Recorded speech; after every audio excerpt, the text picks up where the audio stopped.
Guys, hello, j'espère que vous portez bien. Aujourd'hui, nous allons revenir sur certaines déclarations post-Southampton. On fera probablement le preview demain. C'est parti.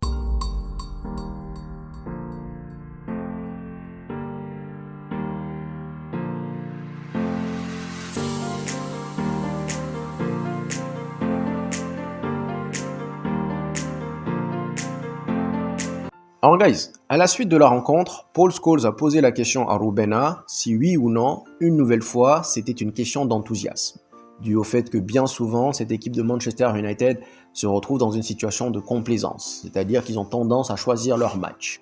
Et cette fois-ci, Rubena nous dit que selon lui, ce n'est nullement une question de complaisance, et encore moins d'enthousiasme. Il y avait l'effort, la niaque, la détermination qu'il fallait, mais selon lui, c'était surtout dû à deux facteurs. Facteur numéro 1, il a souligné la fatigue, en rappelant que nous avons eu un déplacement très périlleux à Anfield, juste après très complexe à l'Emirates, en sachant que nous avons joué en infériorité numérique. Alors déjà, j'ai envie de vous dire, on peut déjà oublier le match d'Anfield, puisque entre le match de Liverpool et le match d'Arsenal, il y a eu une semaine complète. Donc je me dis que durant ce laps de temps, les joueurs se sont entraînés, mais également, ils ont eu le temps de se reposer. Ensuite, je conçois le fait qu'à l'Emirates, c'est vrai qu'on a joué à 10 pendant au moins 71 minutes, en rappelant encore une nouvelle fois que Diego Dalot a pris son expulsion à la 60e minute. Donc forcément, tu dois travailler beaucoup plus. Et donc, bien évidemment, physiquement, moralement, psychologiquement, c'est pas la même chose. On est allé en tant que guerrier, et donc forcément, on a laissé des plumes. Ensuite, le deuxième facteur, selon lui, c'est l'aspect défaite, en rappelant que nous avions perdu nos 3 dernières défaites à Old Trafford. Et honnêtement, quand on y repense, ça fait mal. Nottingham Forest 3-2, et là je me dis qu'on était presque sur le point de retourner le match, de renverser le match. Cependant, Bournemouth 3-0 et récemment Newcastle 2-0. Donc forcément, quand tu arrives pour la 4e fois, alors que tu as déjà 3 défaites devant ton public, il y a une certaine appréhension. Je suis d'accord. Donc je conçois le fait que cette fois-ci, selon lui, les joueurs avaient envie, mais ils étaient plutôt réservés pour ne pas décevoir leur public. Mais également, ils ont laissé des plumes sur le match d'Arsenal. Je suis d'accord. Mais également, j'ai envie de vous dire que selon moi, je pense que de la même manière qu'on ne doit plus jamais revoir Casemiro et Eriksen dans le milieu de terrain, on ne doit plus également voir les 3 devant associés. C'est-à-dire entre Bruno Fernandes, Garnacho et Rasmus. Pour moi, parmi ces 3 joueurs-là, il n'y a pas de cohésion, il n'y a pas de symbiose. Donc je me dis que sincèrement, ça peut porter défaut. On prend le cas de Rasmus. Rasmus n'est pas capable de contrôler un ballon. Pourtant, justement, en tant que pointe, c'est lui le point d'ancrage. C'est lui justement qui doit recevoir le ballon et permettre aux fusées comme Amad Diallo, Garnacho de faire les appels derrière. Mais si à chaque fois qu'il reçoit le ballon, systématiquement, il la perd d'ores et déjà, c'est compliqué. C'est très compliqué. Donc pour moi, honnêtement, comme j'ai dit durant le preview, il aurait dû d'abord aller avec Zerzi. Pour moi, ça fait toute la différence. Pourquoi ? Parce que Zerzi, il a cette faculté-là justement de contrôler le ballon, de se retourner et de mettre ses coéquipiers dans de bonnes dispositions. Il a aussi cette faculté de combiner justement avec eux. Il reçoit le ballon, à un moment donné, il essaie de faire une talonnade à Amad Diallo. Bon, certes, elle n'a pas abouti, mais pendant que Rasmus passe son temps à se vautrer par terre, et en réalité, dès que Rasmus reçoit le ballon, tu te dis, 8 fois sur 10, il va la perdre. Et une fois qu'il la perd, malheureusement, on doit retourner encore, voilà. Donc pour moi, déjà, un point important, il faudrait que dès ce week-end, donc contre Brighton, il faudrait qu'on arrête de voir Rasmus, du moins en première ligue. En première ligue, je pense qu'on l'a déjà vu, hein. Je pense qu'en Europa, voire même en Ligue des Champions, l'année dernière, en Ligue des Champions, c'est 6 matchs, 6 buts. Je pense que les défenseurs adverses sont beaucoup moins physiques, beaucoup moins rudes sur l'homme en Europe, donc en Champions League et en Europa, qu'en première ligue. Mais tu peux pas venir dire tu vas perdre tous tes duels contre n'importe quel défenseur central de première ligue. Et peu importe l'adversaire. C'est-à-dire que je conçois le fait que tu perds tes duels contre Virgil van Dijk. Ok. Tu es encore jeune, Virgil van Dijk qui est très expérimenté, ou alors même contre Saliba, je comprends. Mais pas contre les défenseurs centraux de Southampton. Là, je suis désolé, pour moi, sincèrement, ça fait toute la différence. Et donc, certes, hier, c'est Amad Diallo qui te marque un triplé, mais pour moi, l'entrée de Zerzi a changé le match. Complètement. Donc, je vais rajouter ce point également. S'il parle de fatigue, est-ce que sincèrement, selon vous, on avait joué, toujours dans le cas, si on avait joué donc Liverpool à Anfield, ensuite, une semaine après, on a joué Arsenal à l'Emirates. Imaginons une seconde qu'hier, au lieu de jouer Southampton, nous avions joué Manchester City. Tout simplement. Imaginons que là, juste après avoir joué Liverpool, ensuite Arsenal, cette fois-ci hier, au lieu de Southampton qui est dernier, ce soit Manchester City. Est-ce que réellement vous pensez qu'on allait parler de morale, qu'on allait parler de physique?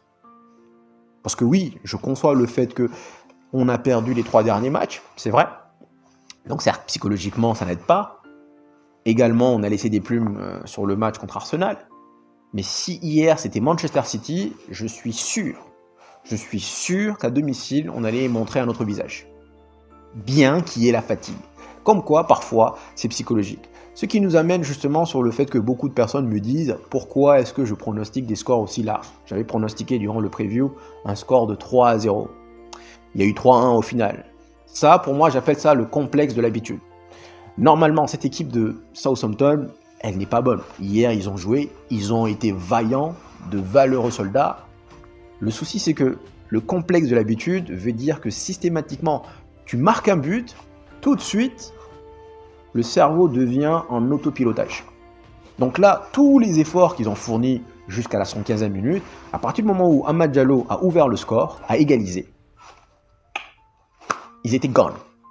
Donc ça, c'est ce qu'on appelle le complexe de l'habitude. Et je me dis en réalité, si Garnacho marque ce but-là, durant la première mi-temps, à cet instant, ils auraient été gone. Ils ont simplement continué les efforts parce que jusque-là, on n'avait pas marqué. Et donc, ils sont allés puiser dans leurs ressources. Mais si Garnacho marque, à cet instant, je me dis, le match, il est terminé. Le match, il est gone. Donc, c'est pas prétentieux de ma part quand je vous dis 3-0. Je sais juste que cette équipe, elle est fébrile mentalement. Ils viennent de prendre 5-0 contre Brentford, à domicile qui plus est. Donc, forcément, quand tu marques un but, tout de suite, ils vont arrêter de fournir les efforts. Et la preuve, on l'a vu. Une fois qu'Amad Diallo a égalisé, ils étaient gone. Ce qui lui a permis d'aller chercher un triplé tranquille. En réalité, c'est ça.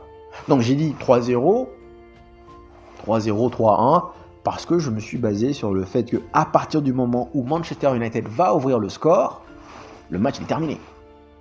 Maintenant, encore une fois, est-ce que ce Manchester United allait aborder le match de la même manière qu'ils l'ont fait hier que si c'était Manchester City?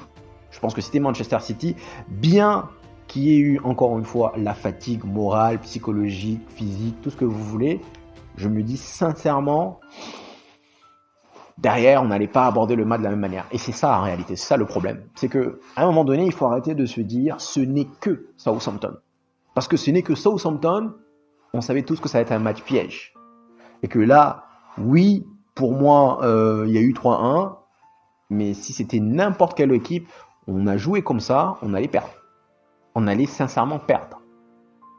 Ensuite, pour revenir donc sur les propos d'Amad Diallo, j'ai bien aimé parce qu'il nous dit, franchement, j'ai signé mon contrat, je suis très heureux à Manchester United, je viens de marquer mon premier triplé de ma carrière, c'est l'un de mes plus beaux jours. Il l'a pas dit, parce que la question c'était, est-ce que c'est l'une de vos plus belles semaines? Il dit oui, peut-être que c'est l'une de mes plus belles semaines.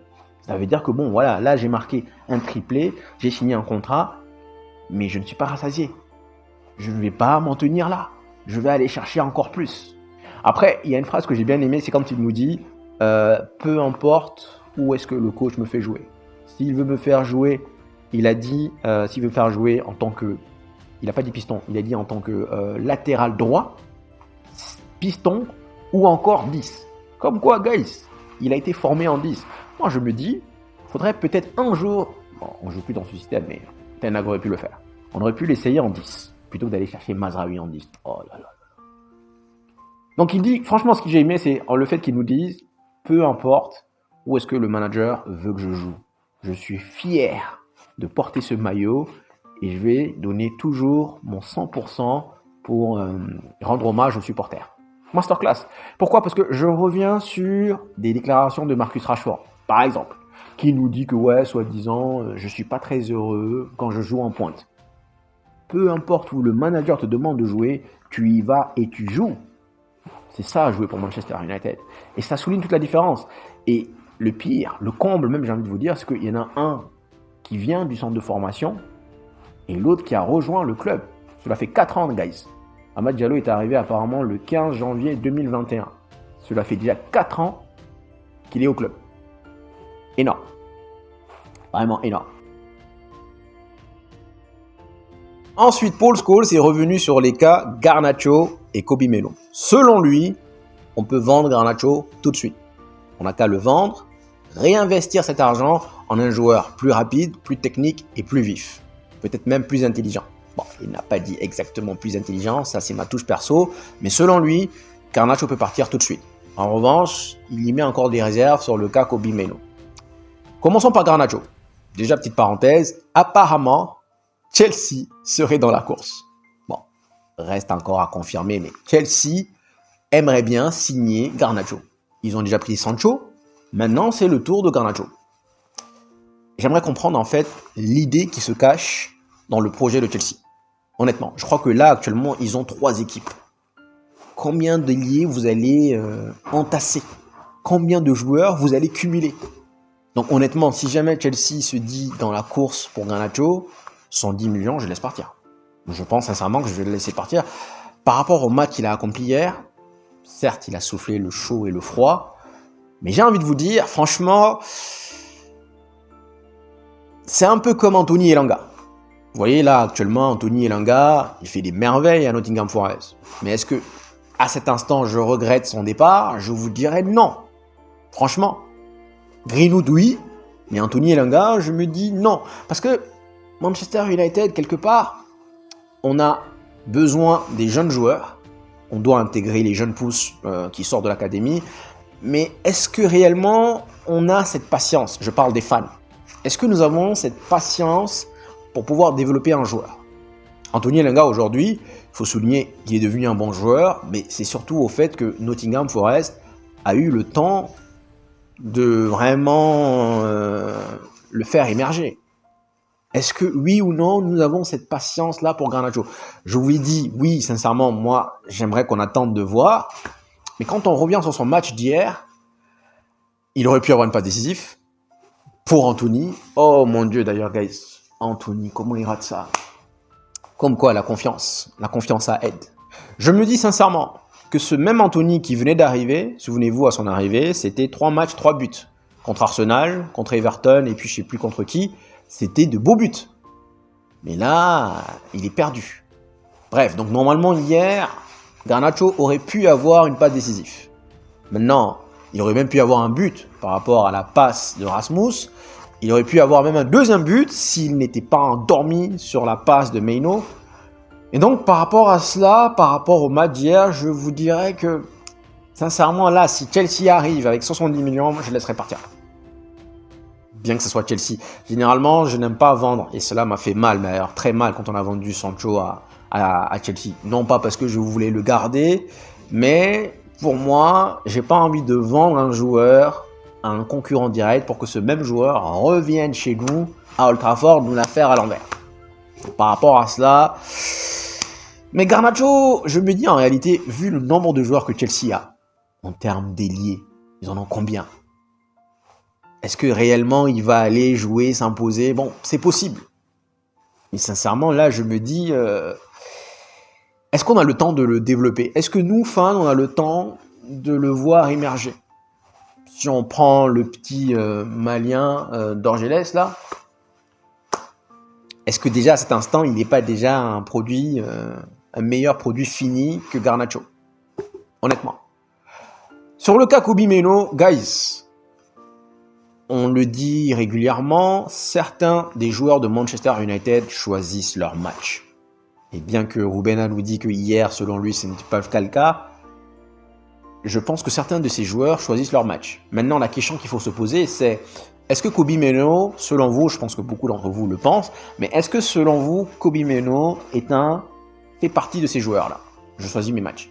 Parce que pour moi, en fait, ce qui me fait mal chez Kobbie Mainoo, sur Kobbie Mainoo, c'est que c'est un joueur qui a le potentiel de se transformer en Seedorf. Et par rapport à ce qu'il a accompli l'année dernière, je me dis qu'il y a pas mal de paramètres. L'année dernière, il a joué tous les matchs. C'est un jeune joueur de 18 ans. Donc depuis son match contre Everton, il a joué pratiquement tous les matchs. En dehors de ses blessures. Également, il a enchaîné juste après avec les 3 Lions. Il a été également sensationnel. Il n'a pas eu de pré-saison. Et en réalité, l'historique me dit que chaque fois qu'un joueur, qui que tu sois, n'a pas de pré-saison, généralement, parfois, tu as du mal. Tu as du mal à te lancer. Après, est-ce que Ugarte a eu une pré-saison? Je ne sais plus. Est-ce que Ugarte a eu une pré-saison avec le PSG? Mais en tout cas, Kobbie Mainoo, je me dis, je veux penser croire. J'ai envie de croire que c'est surtout dû à la fatigue.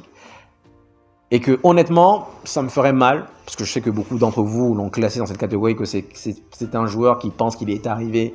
D'ailleurs, j'ai même vu un commentaire comme ça sur YouTube qui disait que Kobbie Mainoo, c'est un joueur qui pense qu'il est arrivé au sommet, alors qu'il est loin, loin, loin d'avoir réalisé quoi que ce soit.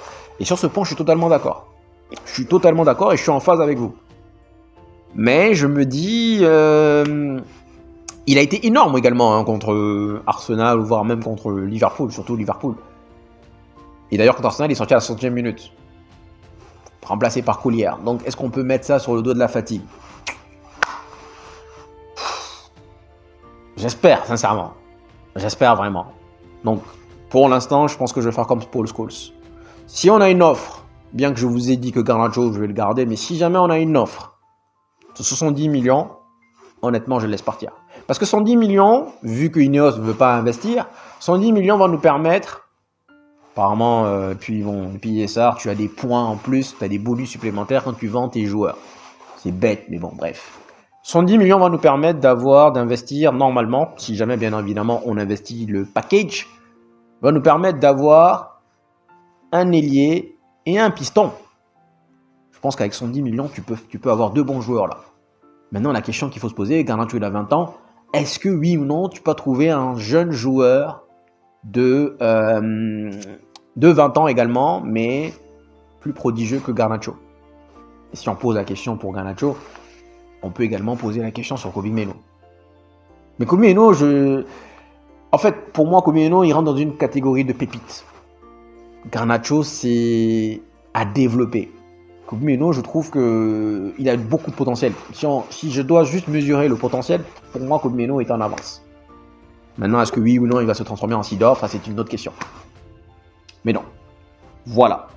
Guys. Je sais pas si ça se fait maintenant. Bon, moi, honnêtement, le fait est que même si on vend Garnacho, même si on vend Kobbie Mainoo, on n'aura pas le temps, selon moi, de les remplacer maintenant. Est-ce qu'on va être aussi rapide? Je ne sais pas. Donc, pour moi, même Garnacho, il faudrait le laisser 6 mois. Je pense que si jamais il fait 6 bons mois, et que si derrière on a la possibilité de le vendre, pourquoi pas? Mais pas maintenant. Pas maintenant. Donc, guys, je crois que j'ai fait le tour, comme je vous l'ai dit dans l'introduction. Demain, on va faire le preview. Donc, j'ai même pas encore écouté la conférence de presse. On va écouter la conférence de presse et puis bien, je vais vous pronostiquer mon équipe et mon pronostic. Donc, guys, merci d'être venus jusqu'ici. Donc, prenez soin de vous et je vous dis à la prochaine. Ciao, ciao.